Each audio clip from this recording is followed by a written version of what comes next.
This experiment is all about exothermic or endothermic. We are going to investigate into a series of 4 reactions and determine whether the reaction is exothermic or endothermic. So the chemicals provided are sodium hydroxide solution, dilute hydrochloric acid, citric acid, copper 2 sulfate solution, and magnesium powder.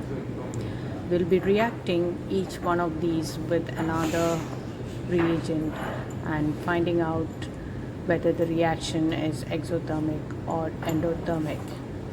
Now, what does exothermic or endothermic mean? Some reactions give out heat and others take in heat. In exothermic reactions, the temperature goes up. In endothermic reactions, the temperature goes down. In this experiment, various reactions are examined. Temperatures are measured to decide whether a particular reaction is exothermic or endothermic. So the first reaction is between sodium hydroxide and dilute hydrochloric acid. The initial temperature at the start of the experiment is 23 degrees centigrade.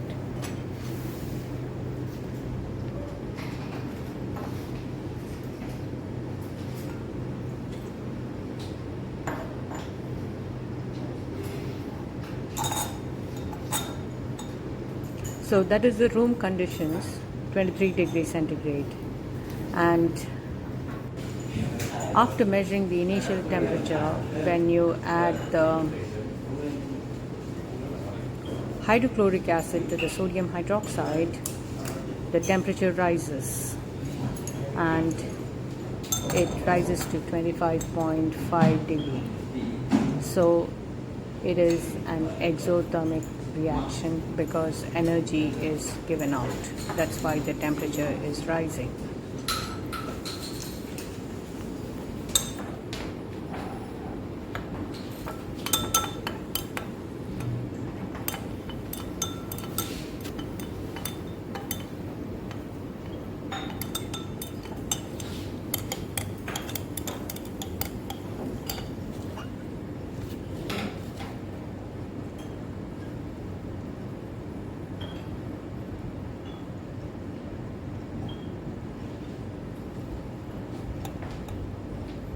So this is an experiment clearly showing that the neutralization reaction between sodium hydroxide and dilute hydrochloric acid gives out heat,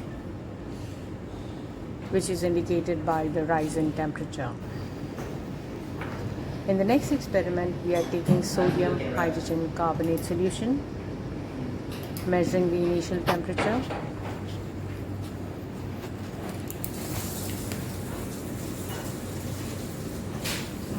And then we'll be treating with citric acid, which is a solid.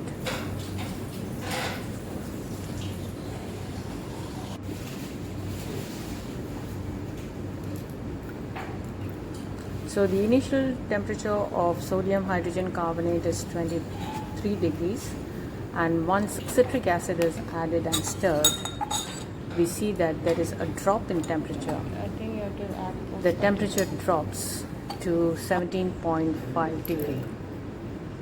So as the temperature is lowered in this experiment, we can conclude that this is an example of endothermic reaction as heat energy is absorbed from the surroundings.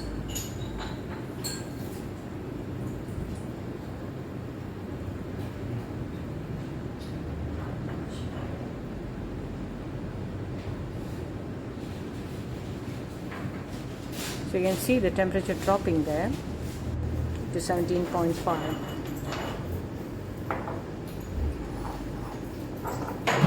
In the next experiment, we are again going to take copper sulfate solution.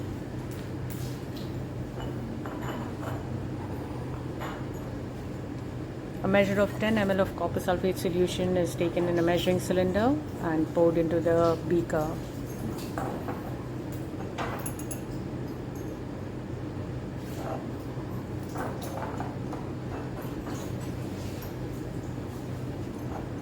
record the initial temperature of the copper sulfate solution.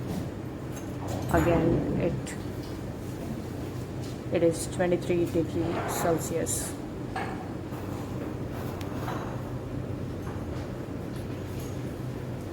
Let me tell you, our lab is air conditioned, so the temperature is at 23 degrees Celsius, and that is the temperature we are taking as a room temperature. Now we add magnesium powder to the copper sulfate solution and stir it. Again, we are noting a rise in temperature. The temperature rises to about 32 degrees Celsius. So this is a clear indication that this is an exothermic reaction. Heat energy is given out in this reaction. Might it move slightly because I think I put in the wrong solution. So you put that one and this one.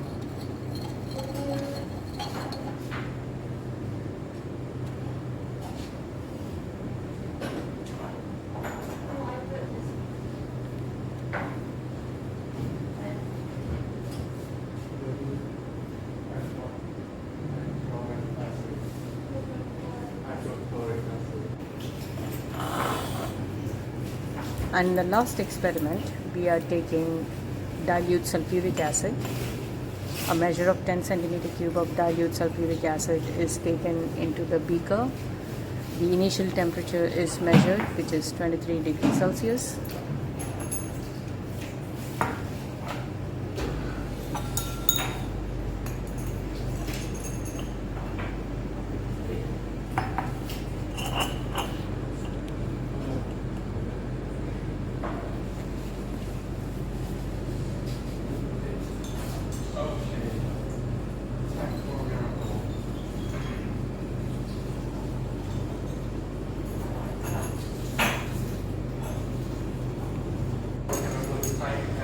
Then the sulfuric acid is added to the 250 ml beaker, followed by magnesium ribbon.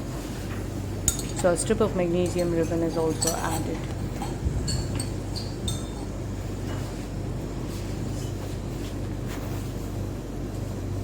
You can see the reaction is very fast happening in the beaker, and the temperature is rising up too. Once all the magnesium has completely reacted with the dilute sulfuric acid, the final temperature shown on the thermometer is 44.9 degrees.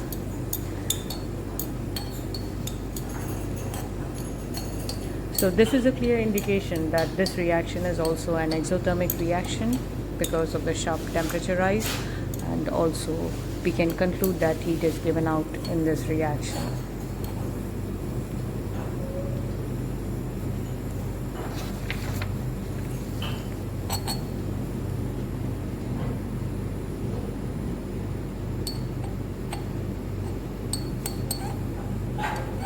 For the base,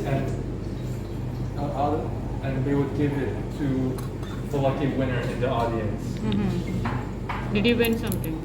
No, and I probably wouldn't want it because I would most likely. I hope this experimental investigation into the various reactions has given you a clear idea about which reaction is an exothermic reaction and which is an endothermic reaction.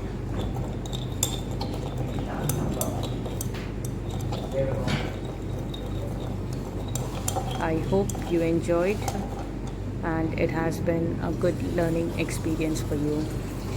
If you like this video of mine, please like and subscribe to my channel, and we can have fun doing chemistry experiments and make it a good learning experience as far as understanding of the concept in the subject goes.